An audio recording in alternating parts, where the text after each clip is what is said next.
Class आप सभी का बहुत बहुत स्वागत है। उम्मीद है आप सभी स्वस्थ मस्त जबरदस्त होंगे और आप जो यहाँ पर पढ़ रहे हैं ये आपके लिए बहुत बहुत महत्वपूर्ण है। ठीक है, यूपी पुलिस कांस्टेबल की हम बात कर रहे हैं, तो सामान्य ज्ञान की ये क्लासेस आप सभी के लिए बहुत बहुत महत्वपूर्ण है, तो आप इनको बढ़िया से कायदे से अच्छी तरीके से करिए। ठीक है, आते हैं हम हमारे आज के पहले प्रश्न पे। पहला प्रश्न पूछा गया है कि लोकसभा चुनाव 2024 में उत्तर प्रदेश में कितनी महिलाएं लोकसभा के लिए निर्वाचित हुई हैं?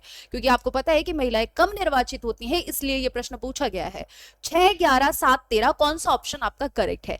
अब अगर मैं घुमा फिरा के प्रश्न पूछ दूं कि 2024 का जो लोकसभा चुनाव हुआ था, इसमें टोटल कितनी महिलाएं निर्वाचित हुई हैं, सबसे ज्यादा महिलाएं किस राज्य से निर्वाचित हुई हैं, तो आपका आंसर क्या होगा? हर तरह से उत्तर दीजिए। ठीक है, सभी प्रश्नों के उत्तर दीजिए। फिलहाल यहां पर अगर हम बात करें लोकसभा चुनाव 2024 में उत्तर प्रदेश की अगर हम बात करें तो उत्तर प्रदेश में कितनी महिलाएं लोकसभा के लिए निर्वाचित हुई थी, तो वो हुई थी निर्वाचित 7 महिलाएं। ठीक है, 7 महिलाएं लोकसभा के लिए निर्वाचित की गई थी। टोटल महिलाएं कितनी हुई थी, तो कुल निर्वाचित महिलाएं 74। ठीक है, कुल निर्वाचित महिलाएं कितनी थी? 74। लोकसभा चुनाव 2024 की बात की जा रही है, लोकसभा चुनाव 2024 की बात की जा रही है। कुल निर्वाचित महिलाओं की संख्या कितनी थी, तो आप कहेंगे कुल महिलाएं जो निर्वाचित थी वो 34 थी। सबसे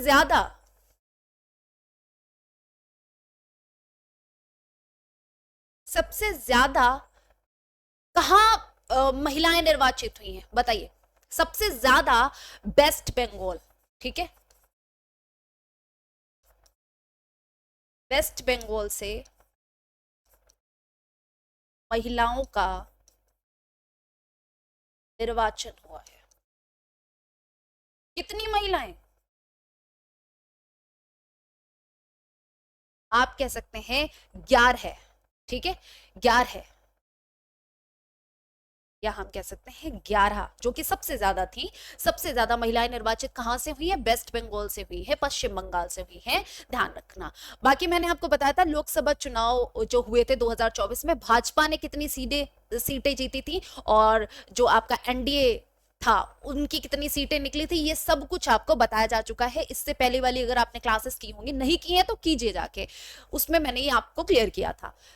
वाष्पीकरण के फलस्वरूप क्या होता है? जब वाष्पीकरण होता है, जैसे आप इंग्लिश में कहते हो वेपराइजेशन, जब वेपराइजेशन होता है तो होता क्या है बताओ? वेपर बनता है। वेपर बनता है तो उससे भी क्या होता है बेटा? तापमान और दाब में यादृच्छिक वृद्धि होती है? ऐसा तो नहीं होता है, तो ये तो नहीं होगा।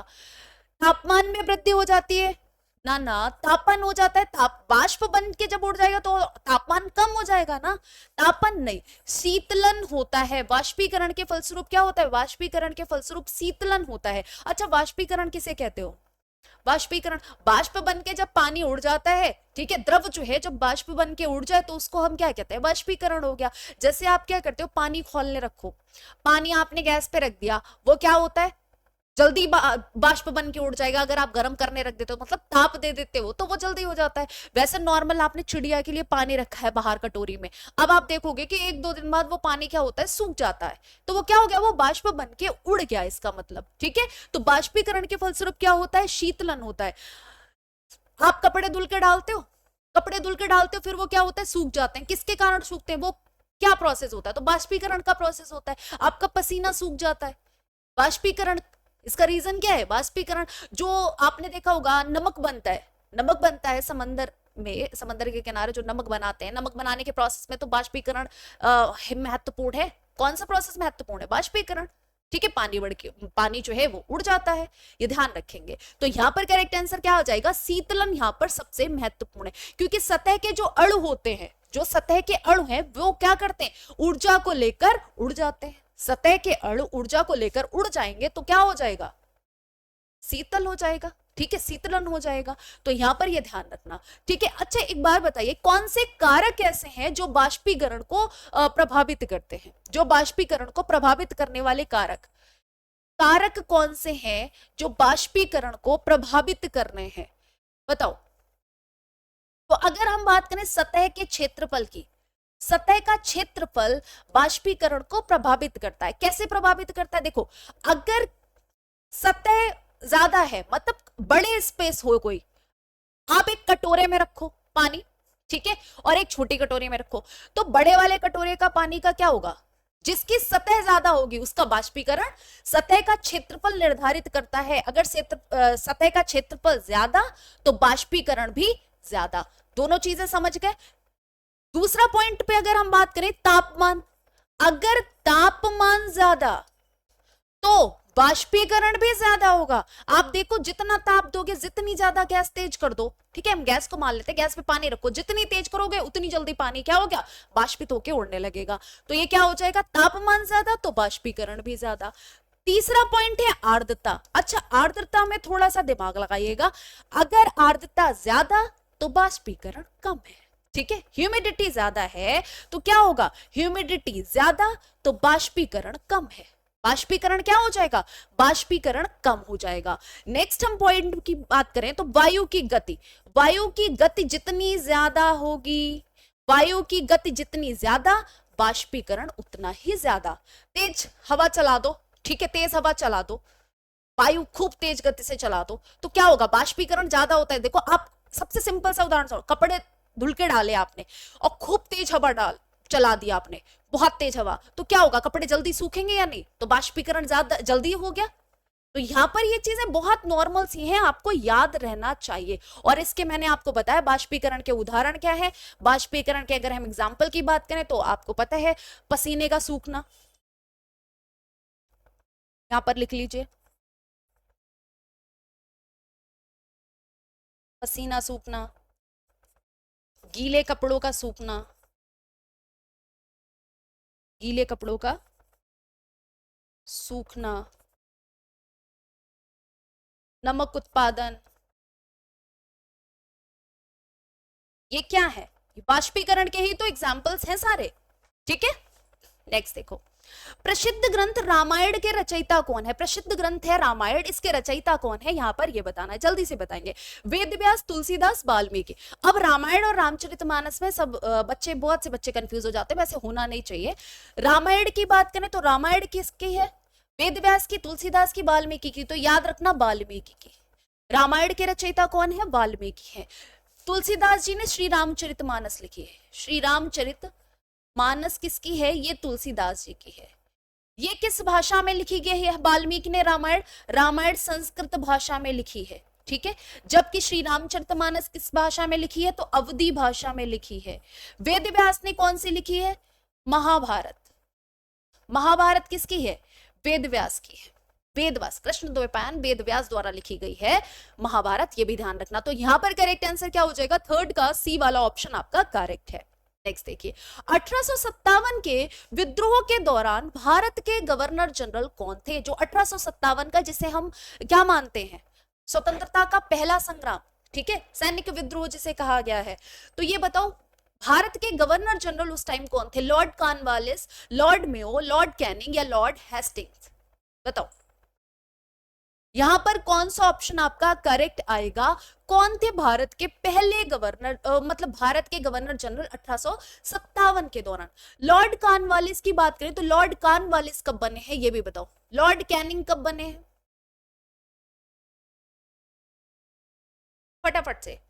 यहां पर हम बात करेंगे, भारत के पहले गवर्नर जनरल भी यही थे। भारत के पहले गवर्नर जनरल गलत। यहां पर ध्यान रखना कौन सा ऑप्शन आपका करेक्ट होगा बेटा? लॉर्ड कैनिंग, ठीक है, लॉर्ड कैनिंग आएगा। उस टाइम कौन था? कैनिंग थे, तो यहां पर correct answer Lord Canning. Lord में आएगा, लॉर्ड में 1872 की तरफ थे। कब थे?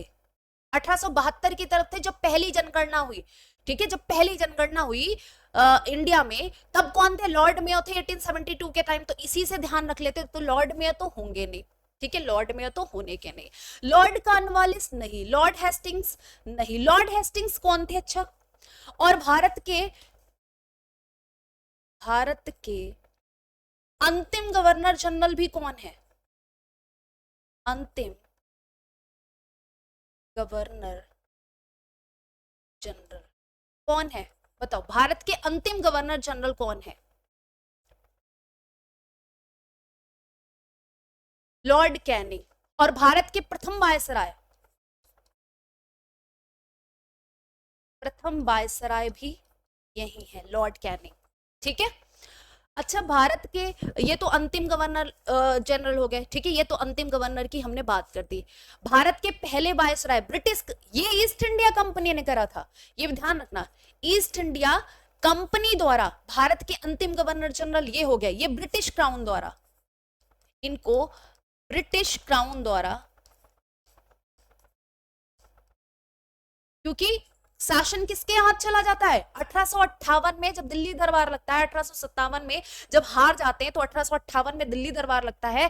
ब्रिटिश क्राउन क्या करता है, ईस्ट इंडिया कंपनी से सारे अधिकार ले लेता है और शासन अपने हाथ में कर लेता है। ठीक है, भारत का शासन ब्रिटिश क्राउन के हाथों चला जाता है, हाथों में चला जाता है, वो अपने हाथों में ले लेता है। और ब्रिटिश क्राउन जो के थ्रू पहला वायसराय किसे नियुक्त किया जाता है, तो लॉर्ड कैनिंग को नियुक्त किया जाता है। लॉर्ड हेस्टिंग्स के बारे में बताओ, लॉर्ड हेस्टिंग्स के बारे में बताओ। तो ये भारत के पहले गवर्नर जनरल, भारत का, या हम कह सकते हैं पहला गवर्नर जनरल, आप इतना बड़ा मत लिखो, पहला गवर्नर जनरल। ठीक है, ये क्या थे, लॉर्ड हेस्टिंग्स। तो ये कह सकते हो कि ये पहले गवर्नर जनरल थे।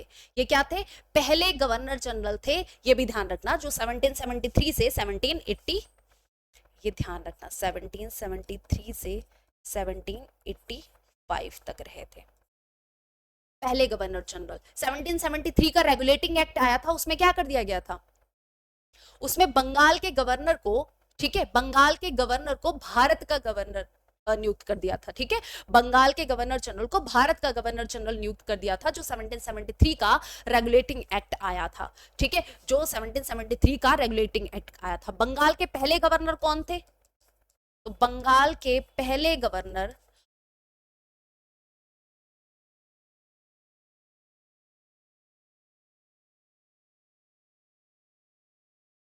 लॉर्ड क्लाइव थे, रॉबर्ट क्लाइव। ये बहुत कंफ्यूजिंग है, तो इसलिए थोड़ा सा इसको आराम से बढ़िया तरीके से पढ़ लेना। 1773 1785 में ये पहले गवर्नर जनरल थे।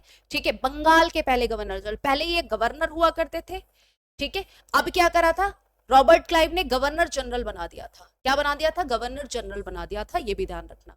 ठीक है, और ये बंगाल के बने थे पहले गवर्नर जनरल, ये भी ध्यान रखना। इसके बाद 1833 का आता है, उसमें क्या किया जाता है, 1833 का जो भारत परिषद अधिनियम आता है, उसके तहत जो बंगाल का गवर्नर है वो पूरे भारत का गवर्नर जनरल बना दिया जाता है। ठीक है, जो बंगाल का गवर्नर जनरल है वो पूरे भारत का गवर्नर जनरल बना दिया जाता है। ब्रिटिश संसद के किस अधिनियम ने ईस्ट इंडिया कंपनी की शक्तियों को ब्रिटिश क्राउन को स्थानांतरित कर दिया, कौन सा था, अभी के अभी मैंने इसको पीछे एक्सप्लेन किया है कि 1857 की क्रांति होती है, उसमें क्या होता है, उसमें भारत क्या होता है, हार जाता है, वरना हम तभी ना स्वतंत्र हो गए होते। तो उसमें हार जब मिलती है तो क्या होता है भाई, ब्रिटिश क्राउन के हाथों सीधे शासन दे दिया जाता है, ईस्ट इंडिया कंपनी का जो वजूद है वो खत्म कर दिया जाता है, कि ईस्ट इंडिया कंपनी नहीं रहेगी, अब डायरेक्टली हम ही वहां पर शासन करेंगे। ठीक है, वायसराय के थ्रू। तो यहां पर करेक्ट आंसर क्या हो जाएगा, 1858 का भारत शासन अधिनियम। ठीक है, 1858 का भारत सरकार अधिनियम जो आता है, इसके तहत ये फैसला लिया जाता है। अब 1833 का चार्टर अधिनियम क्या आता है, इसको मैंने बताया भी था कि 20 ईयर के लिए क्या किया जाता है, ईस्ट इंडिया का कार्यकाल जो है, ईस्ट इंडिया कंपनी का कार्यकाल भारत में 20 साल के लिए बढ़ा दिया जाता है। लेकिन इसमें एक और शर्त रखी जाती है, वो शर्त कौन सी है, जल्दी से बताएं, वो शर्त कौन सी है, फटाफट से बताएं।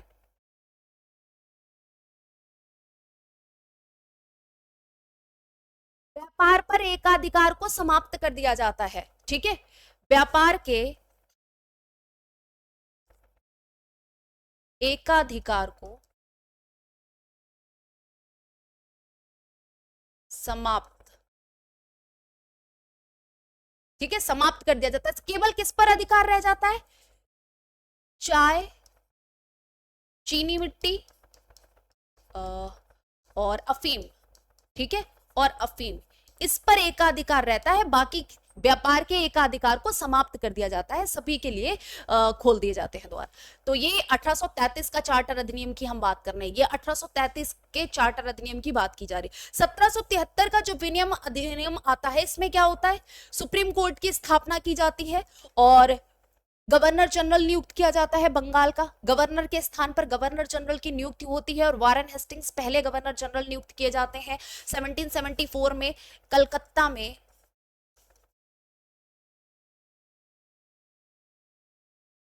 सुप्रीम कोर्ट बनाया जाता है, ठीक है, आप कह सकते हैं न्यायालय बनाया जाता है और जिसके मुख्य न्यायाधीश कौन होते हैं, सर एलिजाम पे, ठीक है। 1774 में बनाया जाता है, ये ध्यान रखना, कलकत्ता में सर्वोच्च न्यायालय की स्थापना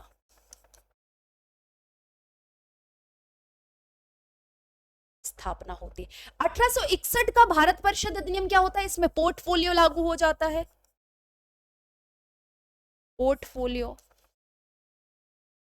लागू हो जाता है। इसके अलावा क्या किया जाता है 1861 में, विकेंद्रीकरण होने लगता है, ठीक है, सत्ता का विकेंद्रीकरण यहीं से शुरू हो जाता है, विकेंद्रीकरण, डिसेंट्रलाइजेशन।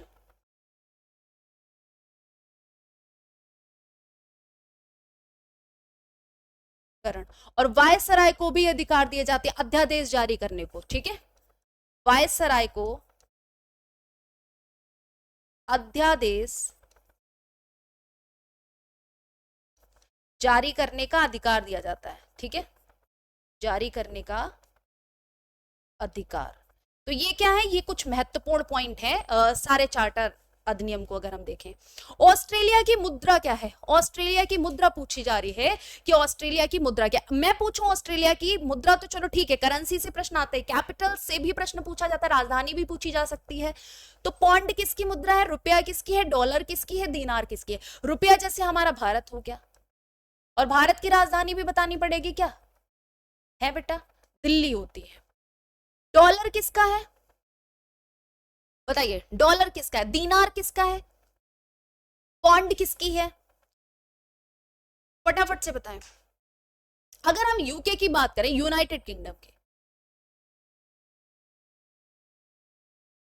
यूनाइटेड किंगडम की करेंसी क्या है, पौंड है, और यूनाइटेड किंगडम की राजधानी क्या है, लंदन है, ठीक है। डॉलर की बात करें तो डॉलर ऑस्ट्रेलिया, ऑस्ट्रेलिया की हम बात कर रहे हैं कि कैपिटल क्या है, राजधानी क्या है, तो कैनबरा, ठीक है,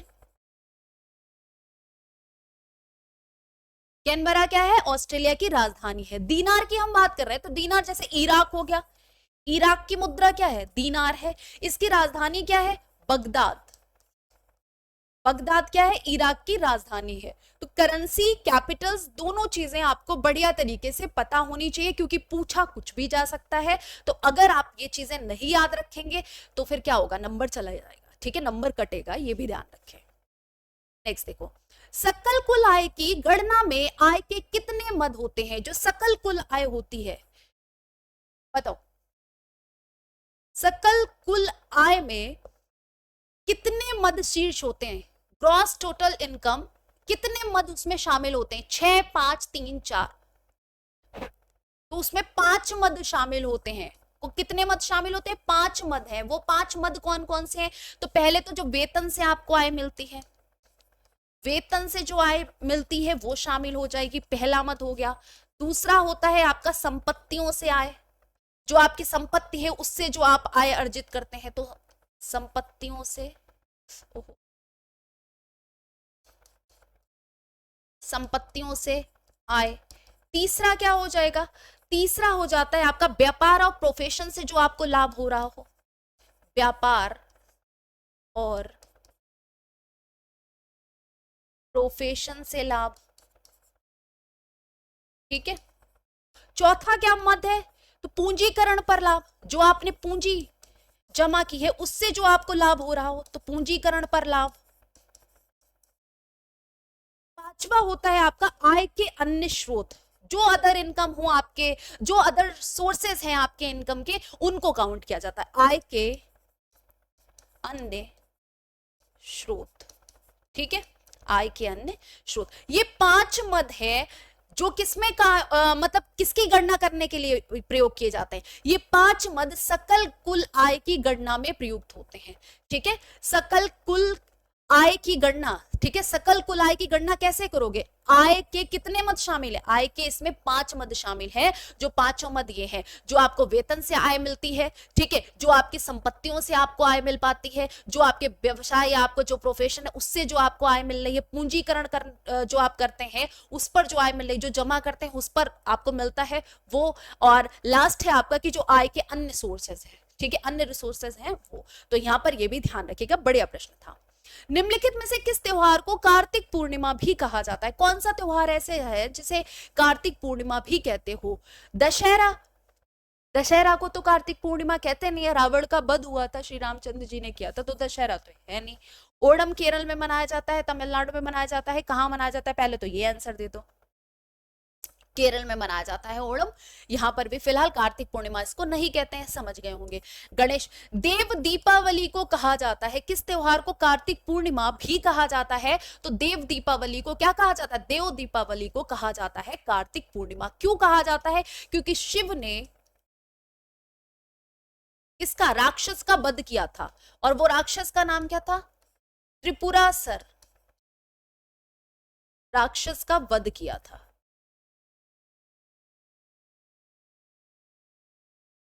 शिव जी ने त्रिपुरासुर राक्षस का वध किया था, जिसकी खुशी में देवताओं ने क्या किया था? जिसकी खुशी में देवताओं ने दीप जलाकर शिव जी का मतलब खुशियां मनाई थी, ठीक है, जिसके प्रसन्न होकर जो देवलोक थे उन्होंने क्या करा? उन्होंने खुशी मनाई। तो तब से ही ये देव दीपावली मनाई जाती है, तब से ही ये देव दीपावली मनाई जाती है। बनारस में देव दीपावली बहुत धूमधाम से मनाई जाती है, कभी आइए और देखिए आके, ठीक है। तो यहाँ पर किस त्योहार को कार्तिक पूर्णिमा भी कहा जाता है? करेक्ट आंसर हो जाएगा आपका देव दीपावली, बिल्कुल सही है।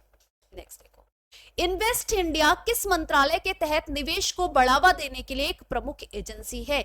इन्वेस्ट इंडिया किस मंत्रालय के तहत निवेश को बढ़ावा, इन्वेस्टमेंट को बढ़ावा देने के लिए एक प्रमुख एजेंसी है? कारपोरेट कार्य मंत्रालय, वित्त मंत्रालय, सूचना प्रौद्योगिकी मंत्रालय या वाणिज्य और उद्योग मंत्रालय? कौन सा ऑप्शन यहां पर आपका करेक्ट हो जाएगा? फटाफट से बताएं। तो यहां पर कौन सा आएगा भाई? इन्वेस्ट इंडिया, अगर इन्वेस्ट कर रहे हो तो इसका मतलब क्या है? उद्योग कर रहे हो कहीं ना कहीं, कुछ ना कुछ। तो यहां पर करेक्ट आंसर क्या हो जाएगा? वाणिज्य एवं उद्योग मंत्रालय। अच्छा, वाणिज्य और उद्योग मंत्रालय के अध्यक्ष कौन है? वाणिज्य और उद्योग मंत्रालय के अध्यक्ष कौन है? कारपोरेट कार्य मंत्रालय और वित्त मंत्रालय, दोनों के मंत्रालय के अध्यक्ष एक ही हैं। अब आप समझ गए होंगे, श्रीमती निर्मला सीतारमण के बारे में बात की जा रही है, ठीक है। अध्यक्ष कौन है?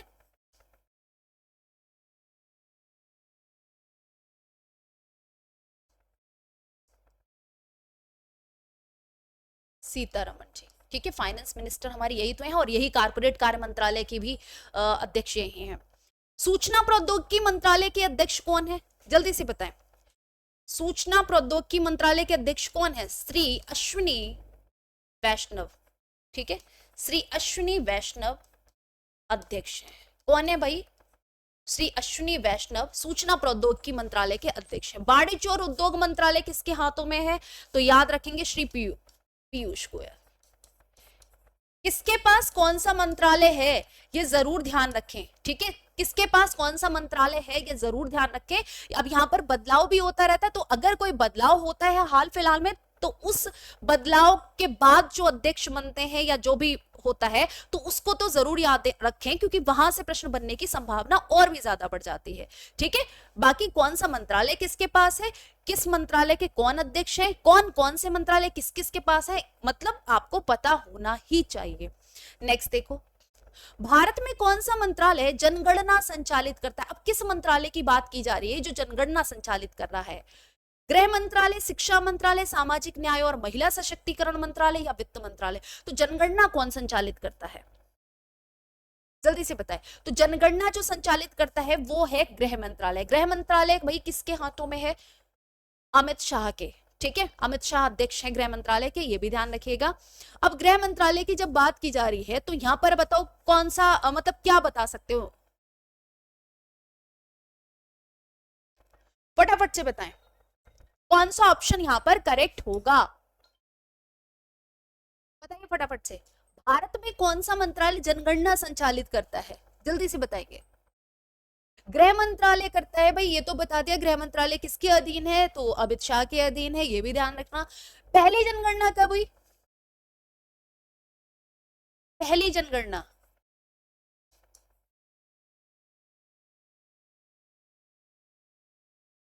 लॉर्ड मेयो के टाइम पर, लेकिन ये आप कहेंगे ये औपचारिक नहीं थी, ठीक है, ये ऐसे व्यवस्थित रूप से नहीं थी, इस तरीके से आप कह सकते हैं। हाँ, लेकिन सबसे पहले भारत में जनगणना जो है वो लॉर्ड मेयो के टाइम पर हुई, किस समय, 1872 में। इसके बाद हम बात करें पहली व्यवस्थित, व्यवस्थित जनगणना कब हुई,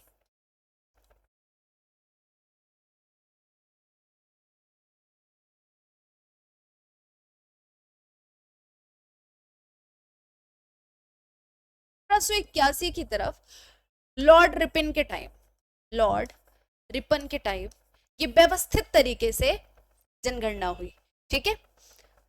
दूसरी अगर हम बात करें तो एक और पूछा जाता है कि स्वतंत्र भारत की पहली जनगणना कब हुई, फटाफट से बताएं।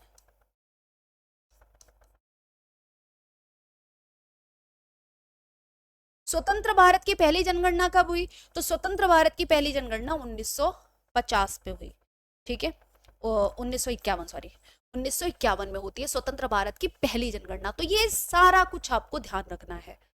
नेक्स्ट देखो, निम्न में से कौन सी धातु मनुष्य द्वारा सबसे पहले उपयोग की गई। अब इनमें से कौन सी धातु है जिसे मनुष्य ने सबसे पहले उपयोग किया, अब ये तो पता ही होना चाहिए। सोना चांदी के पीछे मत भागने लगना, ठीक है, कि सोना चांदी देखा नहीं भागने लगे, नहीं। सबसे पहले जिस धातु का प्रयोग हुआ वो कौन सी थी, वो तांबा थी। अच्छा, तांबा एक ऐसी धातु थी, है मतलब, ठीक है, तांबा एक ऐसी धातु है जो ठोस और इसकी तन्य क्षमता यानी डक्टाइल, ठीक है, डक्टिलिसिटी ये ज्यादा होती है। तो तांबा कैसा है, पहला तो ये ठोस है, ठीक है। दूसरी इसकी विशेषता क्या है कि इसकी तन्यता क्षमता, तन्यता क्षमता जिसे आप क्या कहते हो, जिसे डक्टिलिटी कहते हो, डक्टिलिटी, ये क्या है, ये ज्यादा होती है। डक्टिलिटी मतलब होती है कि उसको खींच के तारों में बढ़िया ढंग से बनाया जा सकता है, ठीक है, आसानी से खींच के तारों का रूप ले ले, तो मतलब इस तरीके से डक्टाइल होती है। इस वजह से इससे क्या होता है, हथियार बहुत बनाए गए, ठीक है, इसलिए हथियार बनाए गए थे इसकी शुरुआत में तांबे के। तो ये क्या हो जाएगा, यहां पर ये चीज आपको ध्यान रखनी है कि तांबा तन्यता क्षमता और ठोस होता है, हो गया। चांदी की बात करें, चांदी के बारे में एक चीज आपने ध्यान रखना है कि चांदी की क्या सबसे ज्यादा होती है, विद्युत चालकता सर्वाधिक होती है। विद्युत चालकता सर्वाधिक किसकी होती है, तो विद्युत चालकता सर्वाधिक चांदी की होती है, ठीक है, किसकी होती है, चांदी की होती है। अच्छा, सोना की एक बात याद रखना, सोना की डक्टिलिटी मतलब तन्यता क्षमता, मतलब इसको आसानी से क्या कर सकते हैं, आसानी से आप मोल्ड कर सकते हैं। तो तन्यता सबसे ज्यादा होती है किसकी, सोने की, ठीक है, सोना की तन्यता क्षमता सबसे ज्यादा होती है, विद्युत चालकता सबसे ज्यादा चांदी की होती है, ये भी ध्यान रखना, ठीक है। तो ये कुछ इंपॉर्टेंट पॉइंट्स थे। निम्नलिखित में से हीरा क्या है, कार्बन का अपरूप है या नहीं है, बताओ, कमेंट सेक्शन में आंसर देना। कौन फाइलेरिया रोग के लिए रोग वाहक के रूप में कार्य करता है, फाइलेरिया रोग जो होता है उसमें वेक्टर का कार्य कौन करता है, बताइए। रोग वाहक का कार्य कौन करता है, जल्दी से बताएंगे। चूहा, मच्छर, बिल्ली, बड़मक्खी, सैंड फ्लाई जिसे कहते हैं, सैंड फ्लाई, सीसी फ्लाई, बताओ सैंड फ्लाई से क्या होता है, सैंड फ्लाई से कौन सा रोग होता है, जल्दी से बताएंगे। सैंड फ्लाई से कौन सा रोग होता है,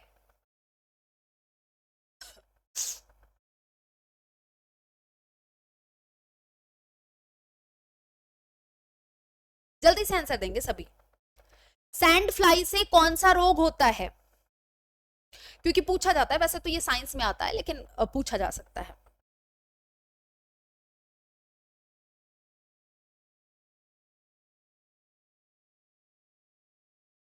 फटाफट से, काला आजार नामक रोग सुना है, काला आजार, ब्लैक फीवर,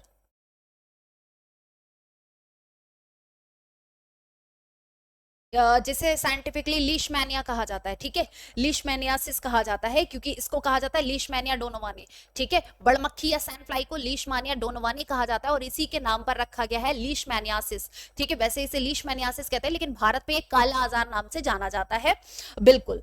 तो ये ध्यान रखना, ये बड़मक्खी, ये क्या है, बड़मक्खी, ये एक परजीवी है, पैरासाइट है, ठीक है। इससे बुखार आ जाएगा, वजन कम होने लगेगा, ये सब होता है। तो बिल्ली का तो छोड़ दो, चूहा का छोड़ दो, यहां पर ये भी छोड़ दो।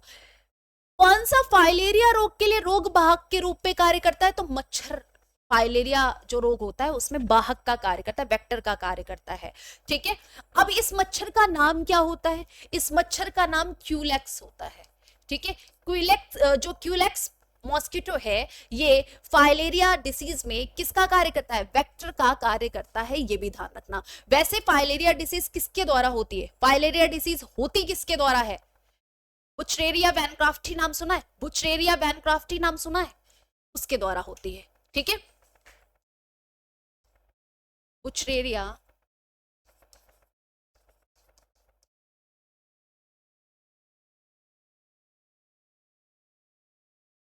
इसके द्वारा होती है। ये क्या है, बुचरेरिया वैनक्राफ्टी, ये एक पाइलरल निमेटोड होता है, ये एक फाइलरल निमेटोड होता है, ठीक है। और बाकी वाहक कौन है इस रोग का, तो क्यूलेक्स मच्छर, ठीक है। फाइलेरिया रोग, बुचरेरिया वैनक्राफ्टी, लेकिन प्रश्न अलग अलग पूछा जाएगा। ये क्या है, ये सिर्फ वेक्टर है मच्छर, क्यूलेक्स मच्छर वेक्टर का कार्य करता है, वाहक का कार्य करता है। वैसे क्या है, वैसे जो बुचरेरिया वैनक्राफ्टी जो एक निमेटोड है, जो एक क्रम है आप कह सकते हैं, इसका कार्य होता है। जब भारत सरकार अधिनियम 1935 अधिनियमित किया गया, तब भारत का वायसराय कौन था, भारत सरकार अधिनियम 1935 जब आया तो उस टाइम भारत का वायसराय कौन था, Lord Wellesley, Lord Wavell, Lord Reading या लॉर्ड बिलिंगडन, कौन सा ऑप्शन आपका यहां पर करेक्ट है, जल्दी से बताएंगे। अगर हम लॉर्ड वेलेस्ली की बात करते हैं तो सहायक संधि को किसने प्रचलन में लाया, सहायक संधि को, सब्सिडरी अलायंसेस को कौन सबसे ज्यादा, मतलब किसने सबसे ज्यादा प्रयोग किया, चर्चा में ला दिया भाई, चर्चा का विषय बना दिया था उस टाइम, बताओ। लॉर्ड वेलेस्ली, ठीक है। तब आप क्या कहेंगे, लॉर्ड वेलेस्ली, जो कब से कब तक रहे थे, 1798 से 1805 तक, ठीक है। लॉर्ड वेलेस्ली 1798 से 1805, और सहायक संधि, इसमें ध्यान रखना, सहायक संधि, सब्सिडरी अलायंस।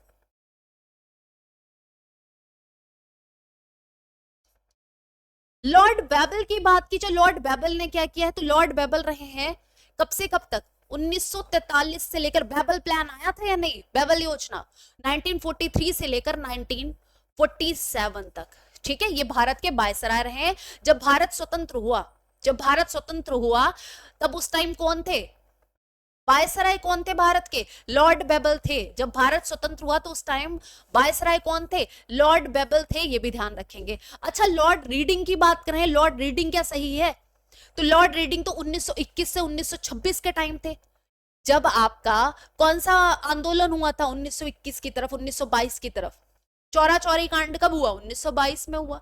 असहयोग आंदोलन कब आया, असहयोग आंदोलन को वापस कब लिया गया। तो ये समय, कुछ जो समय है इंपॉर्टेंट है, क्योंकि वहां से घुमा फिरा के प्रश्न पूछे जा सकते हैं। तो यहाँ पर लॉर्ड रीडिंग तो आ जाएगा 1921 से लेकर 1926, ये तो गए, ये भी नहीं होने। यहाँ पर अगर हम बात करें, लॉर्ड विलिंगटन थे, कौन थे, लॉर्ड विलिंगटन थे, ये भी ध्यान रखना। और ये कब से कब तक रहे हैं, तो 1931, ठीक है, 1931 से लेकर 1936 तक। जो 1935 अधिनियम हुआ वो कब आएगा भाई, इन्हीं के टाइम पे आ गया, लॉर्ड विलिंगटन के टाइम। इसके अलावा जो दूसरा गोलमेज सम्मेलन है, दूसरा गोलमेज सम्मेलन, सेकेंड राउंड टेबल, ठीक है, second round table, third round table, तीसरा गोलमेज सम्मेलन किसके टाइम पर हुए, तो लॉर्ड विलिंगटन के टाइम ही हुए हैं, ये भी ध्यान रखेगा। 3 राउंड टेबल कॉन्फ्रेंसेस हुए थे, आपको अगर पता हो, 31 में 2 हुए थे, ठीक है। किस वर्ष में भारत सरकार अधिनियम 1935 के प्रावधानों के अनुसार भारत का संघीय न्यायालय स्थापित किया गया था, भारत का संघीय न्यायालय कब स्थापित किया गया, भारत का संघीय न्यायालय की बात की जा रही है। वैसे सबसे पहले तो 1774 कलकत्ता में सर्वोच्च न्यायालय की स्थापना हुई थी। सबसे पहले न्यायालय स्थापित किया गया था, जिसके मुख्य जो है वो सर एलिजा एम्पे रहे थे। लेकिन भारत के संघीय न्यायालय की स्थापना कब की गई थी, ये अगर आपसे कोई पूछे तब आपका करेक्ट आंसर क्या होगा? 1937, 35, 1939, 1940। तो आरबीआई का होता है यहाँ पर, तो यहाँ पर तो आरबीआई का कुछ होता है भाई, बताओ आरबीआई का क्या होता है? संघीय न्यायालय की बात करें 1937, ठीक है। कौन सा ऑप्शन आपका करेक्ट होगा? 1937। डेट बता सकता है कोई? जी हाँ, 1 अक्टूबर 1937 को संघीय न्यायालय की स्थापना होती है। इसके अलावा अगर हम बात करें तो यहां पर ध्यान रखना, 28 जनवरी 1950 को भारत का सुप्रीम कोर्ट, भारत का सुप्रीम कोर्ट बनता है। कब? 28 जनवरी 1950 को भारत का सुप्रीम कोर्ट। 1937 1 अक्टूबर को जब पहले संघीय न्यायालय की स्थापना की जाती है, इसके मुख्य न्यायाधीश कौन होते हैं? इसके मुख्य न्यायाधीश, चीफ जस्टिस कौन होते हैं, ये बताओ? सर मैरिस ग्वेर, सर मैरिस ग्वेर कौन होते हैं? सर मैरिस ग्वेर जो है वो इसके चीफ जस्टिस होते हैं, मुख्य न्यायाधीश होते हैं, ठीक है। नेक्स्ट देखो, पुरानी मुद्रा को समाप्त कर उसके स्थान पर नई मुद्रा जारी करना। पुरानी मुद्रा जो है उसको समाप्त कर दो और उसके स्थान पर नई मुद्रा जारी कर दो कि कार्यवाही कहलाती। अवमूल्यन, अधिमूल्यता, मुद्रा संकुचन या विमुद्रीकरण, उसको क्या कहते हैं? डिमोनेटाइजेशन कहते हैं, जिसके हिंदी में क्या कहा जाता है? डिमोनेटाइजेशन को हिंदी में क्या कहते हैं? विमुद्रीकरण कहते हैं। उसको क्या कहते हैं? विमुद्रीकरण कहते हैं। यहां पर करेक्ट आंसर क्या हो जाएगा? डी वाला ऑप्शन। अच्छा, फिलहाल अभी कब डिमोनेटाइजेशन किया गया था, विमुद्रीकरण किया गया था, तो वो ध्यान रखना डेट भी। नवंबर 2016 में, कह रही 216, नवंबर 2016 में डिमोनेटाइजेशन किया था, जिसमें रातों रात भाई 1000 और 500 के पुराने नोट बंद कर दिए गए थे, बैन कर दिए गए थे, ठीक है। तो ये क्या हुआ था? विमुद्रीकरण की पुरानी मुद्रा को बंद करके नई मुद्रा को शुरू कर देना, ठीक है, नई मुद्रा को चालू कर देना या पुरानी मुद्रा को बंद कर देना। तो ये क्या हो जाता है? डिमोनेटाइजेशन यानी विमुद्रीकरण। नेक्स्ट देखिए, अंतरराष्ट्रीय पुनर्निर्माण एवं विकास बैंक को सार्वजनिक रूप से किस नाम से जाना जाता है? एशियन डेवलपमेंट बैंक, भारतीय रिजर्व बैंक, विश्व बैंक, अंतरराष्ट्रीय मुद्रा कोष। जल्दी से बताएं कौन सा ऑप्शन आपका यहां पर करेक्ट होगा, फटाफट से आंसर दें। इसको विश्व बैंक के नाम से जाना जाता है, या आप कह सकते हो वर्ल्ड बैंक, ठीक है। वर्ल्ड बैंक का मुख्यालय कहाँ है? हेडक्वार्टर की अगर हम बात करें तो ये कहां पर है, जल्दी से बताओ?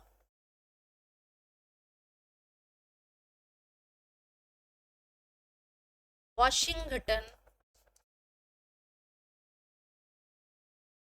डीसी, यूएसए, ठीक है। यहां पर इसका क्या है? मुख्यालय है यानी हेडक्वार्टर। कब स्थापित किया गया ये बताइए? वर्ल्ड बैंक जो है वो कब स्थापित किया गया? फटाफट से आंसर करें। वर्ल्ड बैंक के वर्तमान में अध्यक्ष कौन है और ये कब स्थापित किया गया? दोनों के आंसर बताएं फटाफट से कि कौन सा। यहाँ पर ऑप्शन तो मैंने बता ही दिया कि वर्ल्ड बैंक कहेंगे, अंतरराष्ट्रीय पुनर्निर्माण एवं विकास बैंक को सार्वजनिक रूप से वर्ल्ड बैंक के नाम से जानते हैं, ठीक है। अब यहाँ पर बताओ,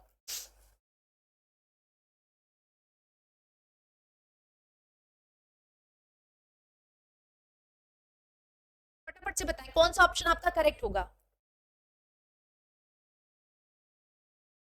इंडिया से रिलेटेड है तो नाम पता होना चाहिए, पूछा भी जा सकता है, फटाफट, मतलब गजब हो। 1944 में बेटा इसकी पहली बात तो स्थापना हुई, और आपको एक पता होगा सम्मेलन होता है, एक सम्मेलन हुआ था उसके तहत, एक सम्मेलन हुआ था, वो सम्मेलन किसी को याद है? ब्रेटन वुड्स सम्मेलन, ब्रेटन वुड्स सम्मेलन।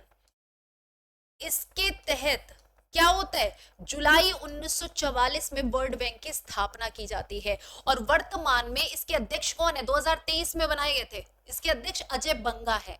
कौन है इसके अध्यक्ष की अगर हम बात करें तो अध्यक्ष याद रखिएगा अजय बंगा है, ठीक है, अजय बंगा है, ये भी ध्यान रखिएगा। ये भारतीय अमेरिकी है, ठीक है, भारतीय मूल के अमेरिकी है, ये ध्यान रखिएगा। भारतीय अमेरिकी मतलब भारतीय मूल के अमेरिका में रहने वाले हैं, ये ध्यान रखिएगा। अजय बंगा वर्ल्ड बैंक के वर्तमान में अध्यक्ष है, 2023 थे, 2023 से। आई होप ये आपको समझ में आया होगा, ठीक है, आई होप ये आपको समझ में आया होगा। इसके बाद हम बात करते हैं नेक्स्ट क्वेश्चन की। राजस्थान के पारंपरिक स्ट्रिंग पपेट को किस रूप में जाना जाता है, बताओ। को के रूप में जाना जाता है भाई, फटाफट से। बोमलट्टम, गोम्बेट्टी, कठपुतली, रावण छाया। कैसे जानते हो राजस्थान के पारंपरिक स्ट्रिंग पपेट को, किस रूप में जानते हो, कैसे जानते हो, क्या कहा जाता है? जो आपने देखा होगा कि वो कागज के वो होते हैं स्ट्रिंग पपेट, ठीक है, जो लटके होते हैं रस्सी में, उनको खींचता रहता है। पीछे बैठे हुए लोग जो हैं, जो मजे हुए कलाकार होते हैं, वो उनका खेल खेलते हैं। तो बताओ वो क्या कहा जाता है? उनको कठपुतली कहा जाता है, कठपुतली डांस, ठीक है। उनको स्ट्रिंग पपेट को किस नाम से जाना जाता है? कठपुतली डांस। ये तो वैसे ही समझ जाओगे, स्ट्रिंग पपेट धागे में ऐसे लटके होते हैं, ठीक है, और ये नाच रहे होते हैं, एक्टिविटी कर रहे होते हैं कि जैसे अपने आप से कर रहे हो, लेकिन नचाने वाले की कला देखो, मतलब जो इनको कलाकार जो मजे हुए होते हैं, वो कितनी बढ़िया तरीके से उन धागों को संभाल के रखते हैं, उन धागों को संभाल के रखते हैं, ठीक है। तो यहाँ पर करेक्ट आंसर क्या आ जाएगा? सी वाला ऑप्शन आपका करेक्ट होगा। ये थी आपकी आज की क्लास। आई होप आप सभी को बढ़िया लगी होगी। बाकी हम मिलते हैं कल की क्लास में, तब तक के लिए राधे राधे, जय Hind, thank you so much, ठीक है, थैंक यू सो मच। और एक आध जो आपसे प्रश्न पूछा जाता है कमेंट सेक्शन में उसके आंसर जरूर दिया करो, ठीक है। एक्स्ट्रा कुछ पता हो तो एक्स्ट्रा कुछ बताने में कोई दिक्कत नहीं होती, आप जितना पढ़ सकते हैं। जब आप क्वेश्चन पढ़ते हैं तो क्वेश्चन के एक्सप्लेनेशन में आप जितना पढ़ सकते हैं आप उतना पढ़िए, ताकि बाकी क्वेश्चंस जो है वो वहां से आपके तैयार हो जाते हैं, ठीक है। थैंक यू सो मच, जय हिंद, राधे राधे।